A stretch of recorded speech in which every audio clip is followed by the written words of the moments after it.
श्रीमन्नारायण नारायण नारायण नारायण नारायण।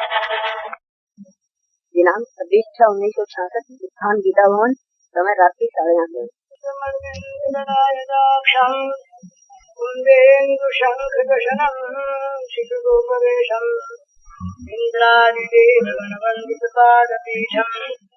वृंदावनालयमहं वसुदेवसूनुं नवजलधरवर्णं चम्पकोद्भासिकरणं विकसितनलिनाश्रियं विस्फुरन् मन्दहास्यं कनकरुचिदुकूलं चारुवर्धावचूलं कमपि निखिलसारं नौमि कुमारम् वंशीविभूषितकरान्नवनीरदाभात् पीताम्बराधरुणबिम्बफलाधरोष्ठात् पूर्णेन्दुसुन्दरमुखादरविन्दनेत्रात् कृष्णात् परं किमपि तत्त्वमहं न जाने।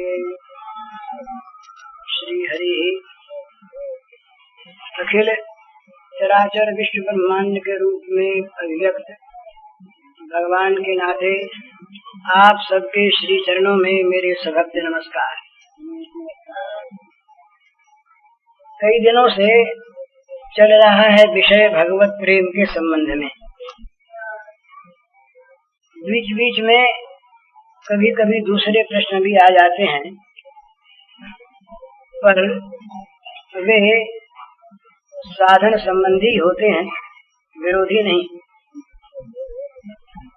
आज अभी कुछ देर पहले मुझसे ये कहा गया कि भाई उस प्रसंग को अभी चलने दो और प्रश्नों का उत्तर प्रातः काल के सत्संग में दिया जाना चाहिए। तो ठीक है, इसी प्रकार भगवत चर्चा ही करनी है। तो श्री नारद जी ने जो सूत्र लिखे हैं उनमें प्रेम का स्वरूप बताया है, उस पर अपनी बातचीत चल रही थी।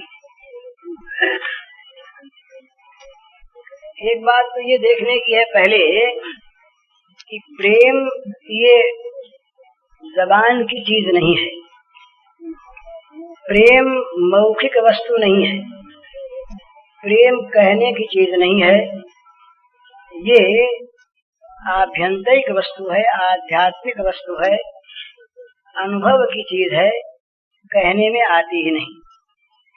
तो नारद जी का सूत्र उस दिन कहा था, वही प्रेम का जो स्वरूप है वो कहते हैं कि अनिर्वचनीयम प्रेम स्वरूपम। जो प्रेम का स्वरूप है वो अनिर्वचनीय है, जो वाणी में आता है, जो मुंह से कहा जाता है वो प्रेम नहीं। और दूसरी बात, जो अपने को प्रेमी कहता है वो भी प्रेमी नहीं। ये अपने बहुत चर्चा इस विषय की हो चुकी है, पर बार बार इस बात को समझ लेना है। प्रेम के नाम पर बहुत अधिक विकृत चीजें सामने आई हैं और लिखी गई हैं। प्रेम जो अत्यंत पवित्र, एक बड़े ऊंचे स्तर की वस्तु है, उसे हम लोगों ने बहुत नीचे उतार कर एक लौकिक काम के क्षेत्र में उपस्थित कर दिया है। प्रेम की पवित्रता बड़ी ऊंची। ये इसमें सबसे मुख्य बात इसी सूत्रों में भी आई है, वो है स्वसुख कामना लेश कल्पना गंध का भी न रहना। अपने सुख की जहाँ कामना है, वो चाहे भगवान से हो, वो चाहे किसी और व्यक्ति से हो, किसी वस्तु से हो, किसी परिस्थिति से हो, किसी सद्गति से हो, कहीं पर हो, चाहे मुक्ति की ही कामना हो, जहाँ अहम के मंगल की किसी प्रकार की कोई कामना है वहाँ प्रेम नहीं है। प्रेम सर्वथा और सर्वदा प्रेमास्पद के सुख का स्वरूप बना रहता है। प्रेमास्पद का सुख ही उसका स्वरूप है, कर्तव्य नहीं। जहाँ कर्तव्य है वहाँ अहम का विसर्जन नहीं है। तो यहाँ अहम का विसर्जन है भगवान में, तो यहाँ कर्तव्य नहीं है।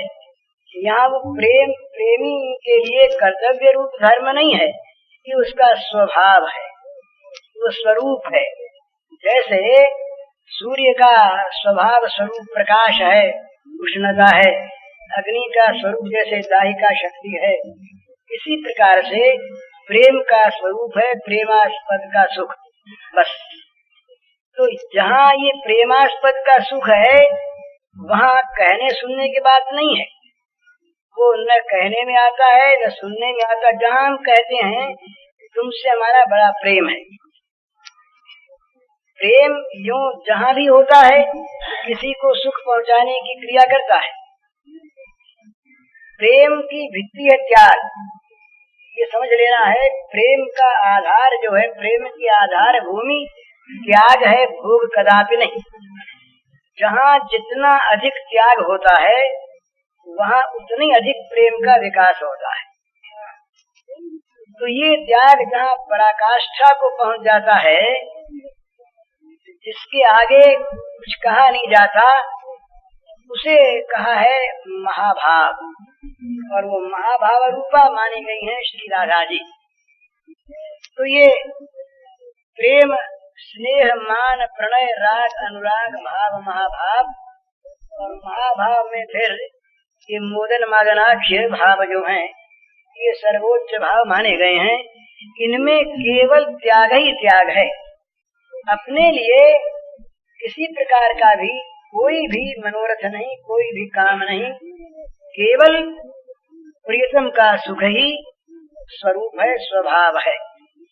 और दूसरी बात, प्रेम में ये कई बार बात हो चुकी है, प्रेम देना जानता है, लेना नहीं जानता।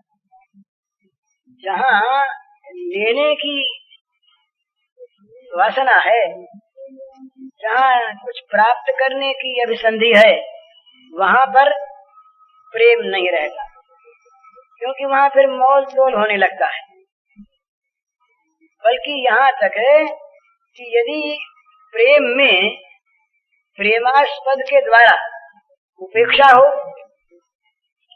तो कोई बात नहीं, संताप दान हो तो कोई बात नहीं। वो इस प्रकार का तुलसीदास जी महाराज ने बड़ा सुंदर लिखा है चातक के दृष्टांत के प्रसंग को लेकर। तो वो कहते हैं, चढ़तन चातक चित कबहु प्रिय पयोध के दो, तुलसी प्रेम पयोधि है कहा न मापन जोग। जो घन बरसे समय सिर, जो भई जन्म उदास, तुलसी चातक के ये तऊ तिहारियास। भाई चाहे वो बादल मेघ आज बरसे और चाहे जीवन भर न बरसके, लेकिन क्या चातक किसी दूसरे की ओर ताकता है? कभी नहीं ताकता, ताक सकता नहीं। और रटत रटत रथना लटी, तृषा सूख के अंग, तुलसी चातक प्रेम को नित नव नूतन रंग। ये सुन चुके हैं आप बहुत बार। प्रेम ये प्रतिक्षण वर्धमानम होता है। प्रेम की जो धारा घट जाती है, मिट जाती है, अथवा रुक भी जाती है, वो प्रेम नहीं है। प्रेम अनवरत निरंतर बढ़ता रहता है, उत्तरोत्तर प्रेम का विकास होता है और उत्तरोत्तर त्याग का विकास होता है। त्याग और प्रेम ये दोनों साथ चलते हैं, त्याग के बिना प्रेम नहीं होता।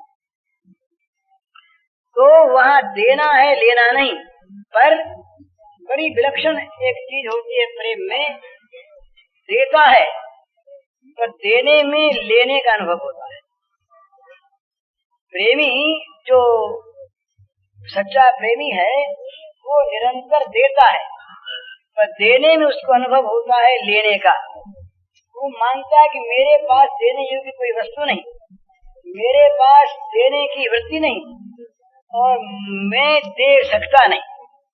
ये तो मेरे प्रेमास्पद इस प्रकार के शील स्वभाव संपन्न हैं कि वो मेरे से इतना स्नेह रखते हैं कि मुझको देने वाला मानकर प्रसन्न होते हैं और अपनी प्रसन्नता से मुझे प्रसन्नता दान करते हैं। तो मुझे जो प्रसन्नता सुख दान करते हैं ये उनका शील स्वभाव है। मेरे देने का ये परिणाम नहीं, मैं तो लेता ही हूँ, देता नहीं। इस प्रकार से प्रेम सदा देता है, लेता नहीं, पर देने को लेना मानता है और निरंतर उपकृत होता है। वो कहता है कि मैं तो निरंतर लेता ही लेता हूँ, देना जानता ही नहीं, देने योग्य वस्तु ही नहीं। तो ये जहाँ भी जितना भी जगत में भी प्रेम का विकास है वहाँ पर उतना त्याग है। ये चाहे कोई भी किसी का प्रेम प्राप्त करना चाहता हो तो उसके लिए त्याग करे, प्रेम हो जाएगा। और जहाँ प्रेम आवेगा वहाँ अपने आप आनंद आवेगा। ये तीनों उत्तरोत्तर विकास की चीजें हैं। त्याग से प्रेम होता है, जो देता है, और प्रेम से आनंद होता है। जहाँ परस्पर में प्रेम है भाई भाई में, वहाँ पर एक दूसरे को देख के हरे हो जाते हैं, एक दूसरे पर परम विश्वास है, एक के भरोसे दूसरा अपना जीवन छोड़ देता है। और जहाँ प्रेम नहीं है वहाँ संदेह है, संदेह है। वहाँ भाई भाई में भी आपस में होता है, कहीं मार न दे, कहीं छीन दे, कहीं आग न लगा दे। आज जो जगत में इतनी कलह है, विश्वव्यापी जो आज एक कलह है, उसका प्रधान कारण है प्रेम का अभाव। सब लेना चाहते, देना कोई नहीं चाहता।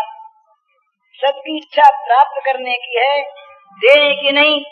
और जहाँ लेने की इच्छा होती, देने की नहीं होती, वहाँ पर्याप्त सबको मिलता नहीं, मन चाह मिलता नहीं, तो छीना झपटी होती है, संघर्ष होता है, कलह होता है, महायुद्ध होता है, मारकाट होती है, जगत नरक बन जाता है। तो यदि संसार में भी, समाज में भी, परिवार में भी यदि सुख की, आनंद की, शांति की चाह हो तो त्याग रूप प्रेम का व्यवहार करना चाहिए। अपने आप हो जाएगा प्रेम और अपने आप आएगा आनंद। तो प्रेम हृदय की वस्तु है, परम गुह्य अनमोल, कथनी में आवे नहीं सके न को तौल। प्रेम की कोई तुलना नहीं होती। प्रेम जो है ये सर्वथा अतुलनीय होता है। तो वो चातक कहता है कि रटते रटते मेरी जीभ सूख गई, रटत रटत रसना लटी, और तृषा सूख के अंग, प्यास के मारे मेरे अंग सूख गए। तब क्या प्रेम घटेगा? तुलसी चातक प्रेम को नित्य नव नूतन रंग, नित्य नवीन नया नया उसका स्वरूप विकसित होता है प्रेम का। उस दुख दान में भी, न बसने में भी। कह अच्छा नहीं बरसा न सही, पर बरखी परुख पाहन पयद, पंख करे टुक टुक, तुलसी परी न चाहिए चतुर चात कहीं चूक। मेघ वर्षा नहीं वर्षा सही नहीं दिया, पर बदले में क्या किया? बरखी परुख पाहन, बड़े कठोर कठोर पत्थर बरसाए और बांखों के टुकड़े टुकड़े कर दिए। बरखी परुख पाहन पैद, पैद माने मेघ, पाहन पाषाण, और परुष माने कठोर। कठोर पाषाणों की, ओलों की वर्षा करके मेघ ने चातक के पांखों के टुकड़े टुकड़े कर दिए। इतने पर भी तो चातक क्या छोड़ देगा उसको? क्या चातक के प्रेम में किसी प्रकार से चूक आ जाएगी, शैथिल्य आ जाएगा? बोले नहीं। चातक समझता है कि मेरे प्रति अत्यंत प्रेम है, अत्यंत आत्मीयता है, तभी तो अपना रोष भी मेरे पर बरसाते हैं ना। दूसरे को तो नहीं बरसाने जाते रोष अपना।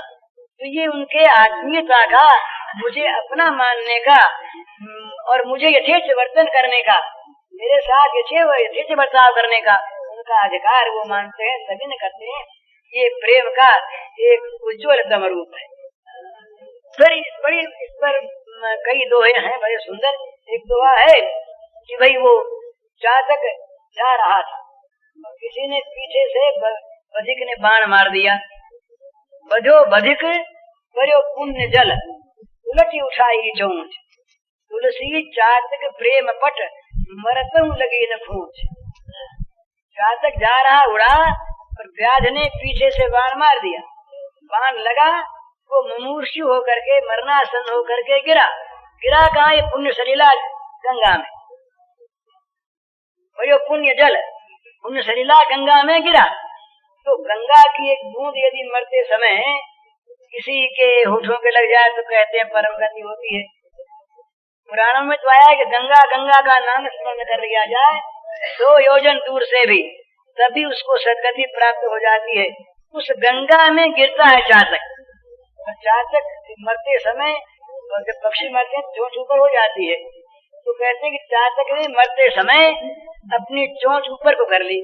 इसलिए कर ली कि गंगा जल की बूंद कहीं होठों के लग न जाए, चली न जाए अंदर।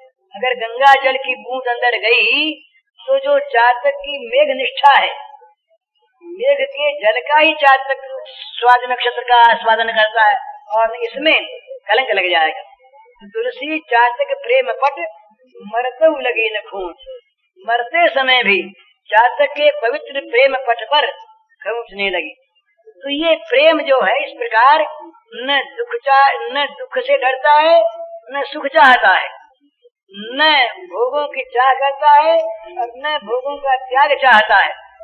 न इसका भोग में वैराग्य है, और न इसका त्याग में राग है। त्याग में भी राग नहीं है, त्याग में राग हुआ करता है कहीं कहीं। वैराग्य राग रसिको भव भक्त निष्ठ, वैराग्य राग में रसिक हो जाता है भक्त, ये उससे आगे बढ़ता है। न इसको वैराग्य में राग है, और न इसको भोग में राग है, न इसको भोग त्याग की इच्छा है, और न इसको वैराग्य त्याग की इच्छा है। तो क्या है? प्रियतम के सुख में अनुराग है। तो कहते हैं कि प्रेम सुख जो है निर्वचनीय स्वरूपम। दूसरा सूत्र है मुंह का स्वादनवत, वाणी में नहीं आता जैसे गूंगे का स्वाद। तो फिर कहते हैं इस प्रेम में 6 बातें हुआ करती हैं। ये बहुत समझने का विषय है। गुण रहितम, कामना रहितम, प्रतिक्षण वर्धमानम, अविच्छिन्नम, सूक्ष्मतरम, अनुभव रूपम। ये प्रेम के स्वरूप का दिग्दर्शन कराते हुए देवर्षि नारद कहते हैं कि प्रेम गुण रहित होता है, कामना रहित होता है, क्षण क्षण में बढ़ने वाला होता है, विच्छेद रहित होता है, सूक्ष्मतर होता है, और अनुभव रूप होता है। जहाँ किसी गुण को देखकर प्रेम होता है, वो गुण न रहने पर नष्ट हो जाता है। या आज गुण दिखाई देता है, कल गुण न दिखाई दे, आंख बदल गई। तो जहाँ गुण में प्रेम है वो गुण के साथ चलता है, गुण के साथ रहता है, गुण के साथ बढ़ता है, गुण के साथ नष्ट होता है। लेकिन ये प्रेम जो है ये ध्वंस का कारण उपस्थित होने पर भी ये टूटता नहीं, ध्वंस नहीं होता, टूटता नहीं। क्यों? ये गुण की ओर नहीं देखता, प्रेम देखता है। आगे आएगा, प्रेम देखता है प्रेम की ओर, प्रेम प्रेम ही देखता है, प्रेम प्रेम ही सुनता है, प्रेम प्रेम ही चिंतन करता है, प्रेम प्रेम ही बोलता है।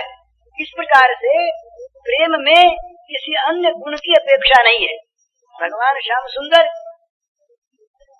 या कोई प्रेमास्पद, चाहे वो गुणवान हो चाहे गुणहीन हो, चाहे उसमें सारे संसार के बढ़िया से बढ़िया सद्गुण का समुद्र लहराता हो, चाहे वो दुर्गुणों की खान हो, उसे दुर्गुण और सद्गुण से मतलब नहीं है, उसे मतलब है प्रेम से। तो प्रेम गुण रहित होता का, और कामना वाला जो प्रेम है वो तो अत्यंत निकृष्ट है।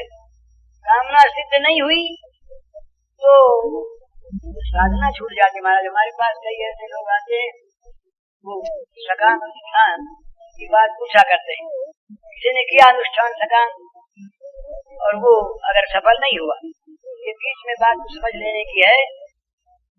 सकाम अनुष्ठान ये नवीन प्रारंभ का निर्माण करते हैं।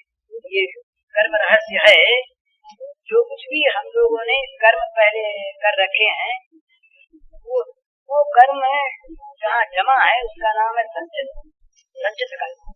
और जो नए कर्म इस समय हम सकाम भाव से कर रहे हैं उनका नाम है क्रियमाण कर्म। और संचित में से कुछ हिस्सा लेकर जो आयु भोग जन्म इत्यादि का निर्माण हो चुका है, जो कर्म फल दानोन्मुख हो जाते हैं, फल देने में प्रवृत्त हो जाते हैं, उन कर्मों का नाम है प्रारब्ध कर्म। प्रारब्ध कर्म जिसका जैसा है भोग के संबंध में, वैसा ही उसे भोग प्राप्त होता है। इसलिए ये कहा जा सकता है विनोद में और सच्ची बात कि नौकरी प्राप्त करना कठिन है समय पर, लेकिन भगवत प्राप्ति कठिन नहीं है। तो कठिन नहीं है कि भगवत प्राप्ति किसी कर्म का फल नहीं है। भगवान तो सबको प्राप्त ही है। नित्य प्राप्त में अप्राप्ति के धर्म को मिटाना है, अपने भगवान को जान लेना है। भगवान अपने हैं इस बात को अनुभव कर लेना है, भगवान तो है। तो जितने भी कर्म फल प्राप्त होते हैं ये कर्म के अनुसार होते हैं, बदले नहीं जाते। लेकिन जैसे किसी के प्रारब्ध में पुत्र का योग नहीं है, लेकिन अगर वो पुत्रेष्टि यज्ञ करता है और वो यज्ञ ठीक ठिकाने से संपन्न हो गया तो वो नवीन प्रारब्ध का निर्माण हो जाता है वहीं पर, और फल दानोन्मुख प्रारब्ध के बीच में वो अपना फल भुगता देता है। यद्यपि ऐसे अनुष्ठान ऐसे कर्म बहुत कम होते हैं, नवीन प्रारब्ध का निर्माण होकर हाथ का जो फल दे दे, ऐसे पर ऐसे होते हैं। तो कांक्षंत कर्मणाम सिद्ध विजंति देवता क्षिप्रमि मानुषी लोके सिद्धिर्भवति कर्मजा, ये भगवान के वाक्य हैं कि इस मानुष लोक में देवताओं के आराधन से शीघ्र सिद्धि प्राप्त होती है, सफलता प्राप्त होती है। तो नवीन प्रारब्ध का निर्माण होता है, लेकिन होता क्या है, धैर्य नहीं होता। एक अनुष्ठान छोटा सा किया, सफलता नहीं हुई, तो आज का जो मानव है, ये विद्यारण्य स्वामी के बाद दूसरी, विद्यारण्य स्वामी जब गृहस्थ में रहे तो इन्होंने 24 अनुष्ठान किए गायत्री के, 24 लाख के, और गायत्री देवी का प्राकट्य नहीं हुआ। इनको श्रद्धा नहीं हुई, इनके मन में देवता पर, अनुष्ठान पर, मंत्र पर, शास्त्र पर श्रद्धा क्यों की क्यों बनी रही।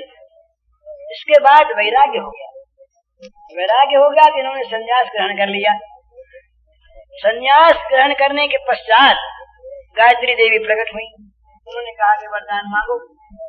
तो स्वामी जी ने कहा महाराज जी ने कि माता तुम पहले क्यों नहीं आई, 24 अनुष्ठान मैंने किए, तुम नहीं पधारी और अब आ गई। तो उन्होंने कहा कि तुम्हारे 25 ब्रह्म हत्या के पातक थे, उन पातकों का 24 अनुष्ठानों से परिहार हुआ।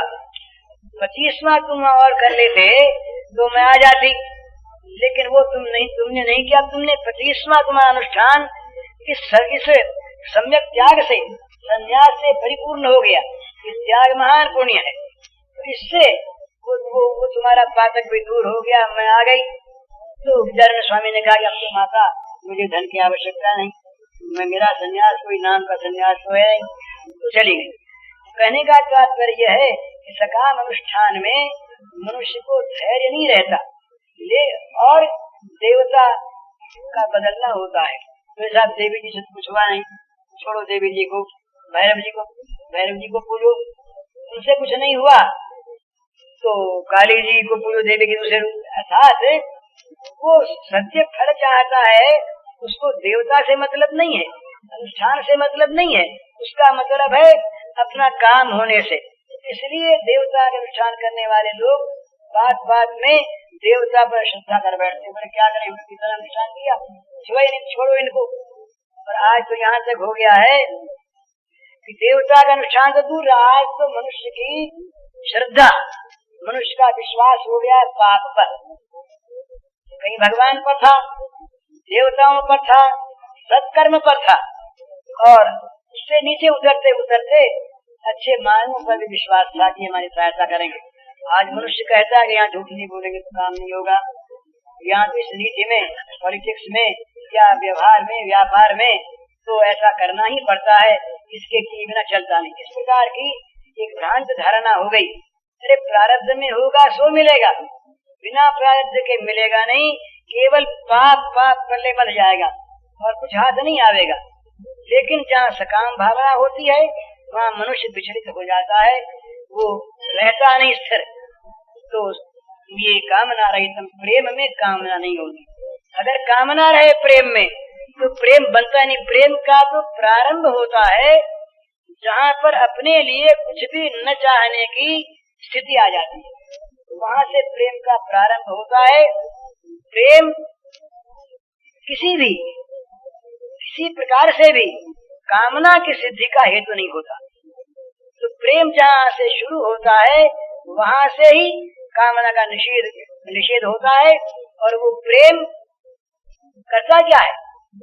प्रेम प्रेमी के हृदय को, प्रेमी के मन को प्रेमास्पद की वस्तु बना देता है। उसके तीन उसके भेद होते हैं। प्रेमास्पद प्रेमी के हृदय पर, मन पर आकर के अधिकार कर लेता है, मन में छा जाता है। अथवा प्रेमी का मन प्रेमास्पद के पास निरंतर चला जाता है। जैसे भगवान राम ने कहा, वो लंका में हनुमान जी से सीता ने पूछा कि सरकार ने कोई संदेश कहलवाया? तो कहा हाँ कहलवाया। बोले क्या संदेश? तो बोले कि तत्व प्रेम कर मम अरु तोरा, जानत प्रिया एक मन मोरा, सो मन रहत सदा तो ही पाही, जान प्रीत रख इतना ही माही। थोड़े से में 4 पदों में तुलसीदास जी ने कमाल किया, प्रेम का स्वरूप बता दिया राम के मुख से। राम यहाँ पर प्रेमी है। राम अपने को, ये कई दफा ये शास्त्रीय चर्चा हो चुकी है अपने कि ये आश्रयालंबन और विषयालंबन ये 2 होते हैं, पर प्रेमी और प्रेमास्पद में परस्पर दोनों ही आश्रयालंबन विषयालंबन बन जाते हैं। तो यहाँ राम यहाँ पर प्रेमी है और सीता प्रेमास्पदा। तो राम कहते हैं कि तत्व प्रेम कर मम अरु तोरा, जानत प्रिया एक मन मोरा। तेरे और मेरे प्रेम के तत्व को जानता है केवल मेरा एक मन। वाणी नहीं कह सकती, वो मन भी जानता है, मन भी प्रकाश नहीं कर सकता। तत्व प्रेम कर मम अरु तोरा, जानत प्रिया एक मन मोरा। तो भाई जब मन जानता है तो मन तो आपके पास है ही, मन की बात कहें तो कहते कि नहीं, सो मन रहत सदा तो ही पाही। उस प्रेम के तत्व को जानने वाला जो मेरा मन है वो निरंतर रहता है तुम्हारे पास, मेरे पास वो मन है ही नहीं। इसलिए जो प्रेम का स्वरूप है तुम इसी में समझ लो, जान प्रीत रस इतने ही माई, जो प्रेम रस है उसको समझ लो। तो प्रेमास्पद के पास मन चला जाए, प्रेमास्पद अपने मन में आकर के छा जाए, अथवा अपना मन सर्वथा विलुप्त हो जाए, प्रेमास्पद का मन ही उसका मन बन के स्वच्छंद लीला करे उस क्षेत्र में। ये अंतिम स्वरूप होता है प्रेम का।